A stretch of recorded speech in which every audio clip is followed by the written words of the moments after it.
طبعا نرحب بالمذيعة المتألقة دايما أستاذة لميا. جاية النهارده طبعا تباركي لصاحبك أكيد أستاذ أحمد فريد، فعايزة تقولي النهارده من خلال المعرض. اقول له الف مبروك يا احمد، المعرض هايل ومنظم جدا واللوحات رائعه، مجهود باين والناس كلها واخدين بالها والناس كلها داخله مبسوطه جدا وعندها حاله انبهار باللوحات اللي موجوده. بتمنى لك كل التوفيق والنجاح يا رب. ليكي في مجال الفن التشكيلي ولا لأ؟ يعني أنت ابويا اساسا رسوم متحركه وانا برسم، بس مش برسم زيه، يعني انا مش محترفه ولا دارسه، بس انا برسم من وانا صغيره. ليه طيب ما دخلتيش المجال طيب ولا ما حبيتيش؟ يعني واخداها هواية بس. هوايه بس شايفة المجال إزاي في مصر يعني الفترة الأخيرة يعني؟ هل في اهتمام بيه ولا لأ؟ اللي هو ايه، مش كل الناس بتفهمه. الناس اللي عندها بس حس الرسومات والورق والألوان بتفهم طبعا في الحاجات دي كويس جدا، في ناس لا ده ما بيشغلهاش يعني. هي آراء مختلفة.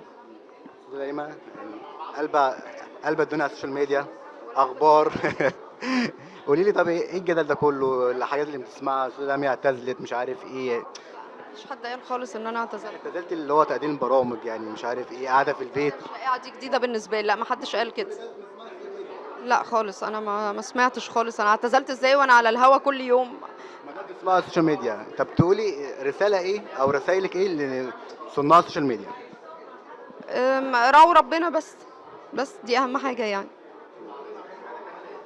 بصي، من كام يوم طبعا الاستاذ رمضان الشيخ رمضان عبد الرازق احتفل بزفاف بنته. بلاش نتكلم في الموضوع ده عشان ده ما يصحش ان احنا نتكلم فيه اساسا. كان في جدل قوي على اللي هي ظهرت من غير حجاب. نعمل جدل على كل حاجة وفي النهاية يا جماعة كل واحد حر، ما يعني التدخل في خصوصيات وحياة الناس زيادة عن اللزوم بقى شيء مش لطيف الحقيقة. الشيخ رمضان شخص يحترم وعالم جليل وشخص محترم على المستوى الشخصي وأهل بيته كلهم ناس محترمين، فما يصحش. عيب. عشان كده بقول لك السوشيال ميديا هي اللي عامله الالبان ده كله. مع الأسف مع الأسف.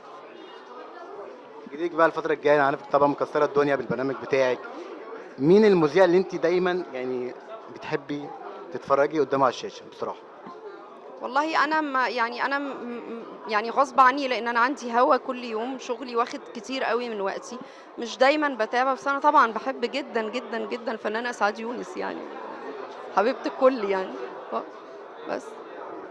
معنى كده انك داخله مجال التمثيل، فقولوا لنا ده حق صح ولا لا؟ لا والله ما لسه يعني فكره مؤجله ولسه مش عارفه اذا كان ده ممكن يتم ولا لا. اتعرض عليا حاجات قبل كده بس يعني لسه شويه. المفروض بنت الوز عوام يعني. بس انا مبسوطه بالحته اللي انا موجوده فيها وربنا كرمني فيها الحمد لله، ويا رب دايما اكون عند حسن ظن الناس.